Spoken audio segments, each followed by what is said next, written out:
Je v zmysle zákona číslo 369/1994 o obecnom zriadení znení neskorších predpisov funkciou verejnou.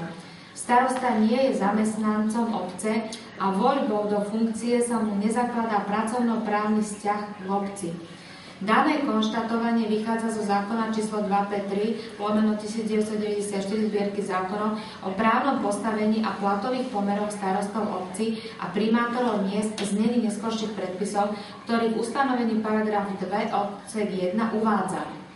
Funkcia starostu je verejná funkcia, ktorá sa nevykonáva v pracovnom pomere. Výkon tejto funkcie je nezlučiteľný s funkciami podľa osobitného predpisu a s výkonom práce zamestnanca obce. Starosta obce je napriek skutočnosti, že je štatutárnym orgánom obce, nie je jej vedúcim zamestnancom, ale len je predstaviteľom, to len je v úvodzovkách, a najvyšším výkonným orgánom, z čoho jednoznačne vyplýva, že sa predmetný zákaz zamestnávania blízkych osôb vzájomnej priamej nadradenosti a podriadenosti na neho vzťahuje v plnej miere. Inžinierka Lenka Hačková, inšpektor práce. Dobre, ďakujem. Tak toto je výsledok. Preto som napísal s tým, že nesúhlasím. Samozrejme, som podnikol ďalšie kroky voči tomu.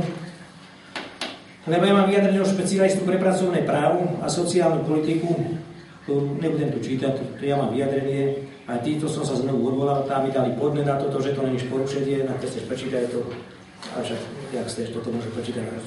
Ja ho sa odvolám na tieto veci a to som mal vyjadrené ešte predtým. Oni ho mali a inšpektorát, oni nevedeli, no nebudem sa to vyjadrať, čo tu sme debatovali o tom.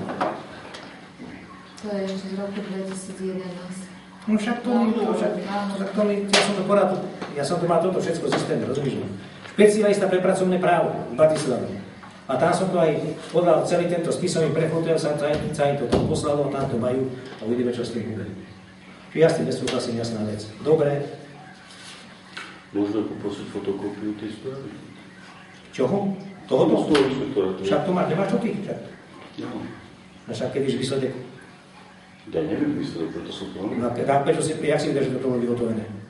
Som dostal informáciu, že bola inšpekcia ukončená, ale neviem, aký je výsledok. Čo viem, aký je výsledok. Ja som myslel, že to poslali, som myslel, že tebe, či to neposlali, víš? My poslali oznámenie o tom, že inšpekcia bola ukončená. Ja to neviem, čo to je, čo by to došlo. Dobre, no môžeme ďalšiemu bodu. Tak môžem poprosiť teda fotokópiu toho? No ja ti dám, nie je problém.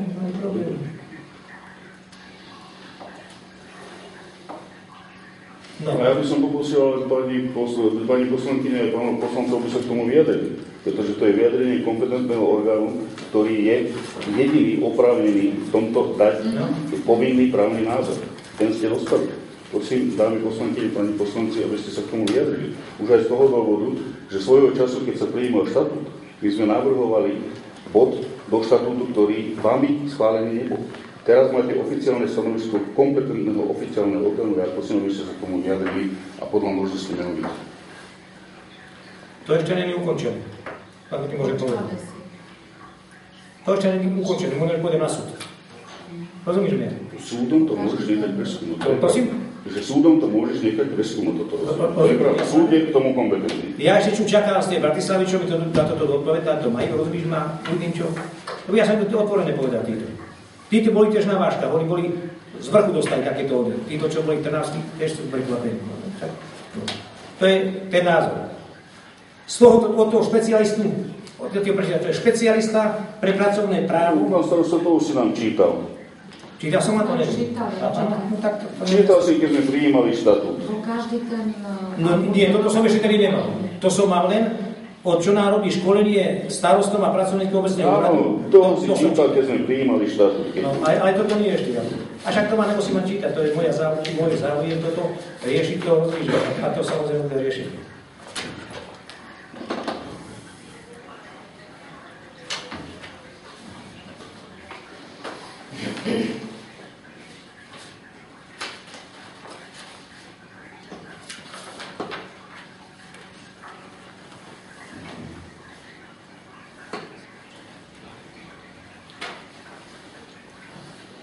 No čo? Nikto nič?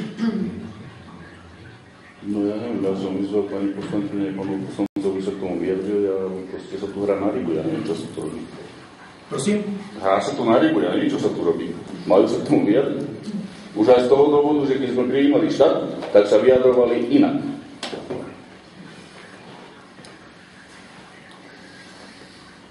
A prečo by sa nemohli inak vyjadriť, ja sa pýtam? Veď ale nech sa vyjadria aj teraz. Majú právo inak, samozrejme. Ale môžu sa aj nemusá sa.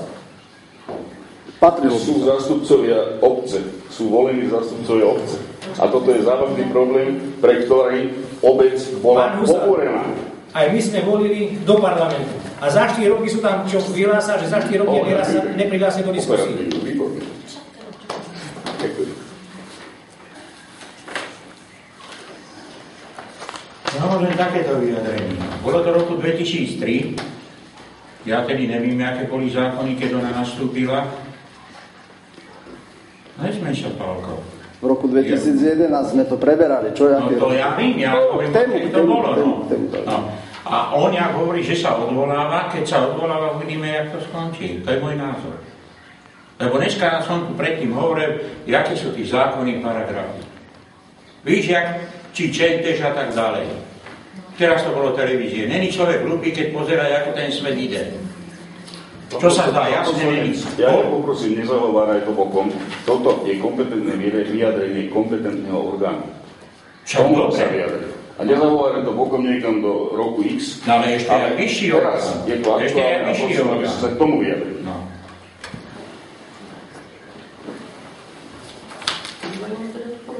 Do 30 dní.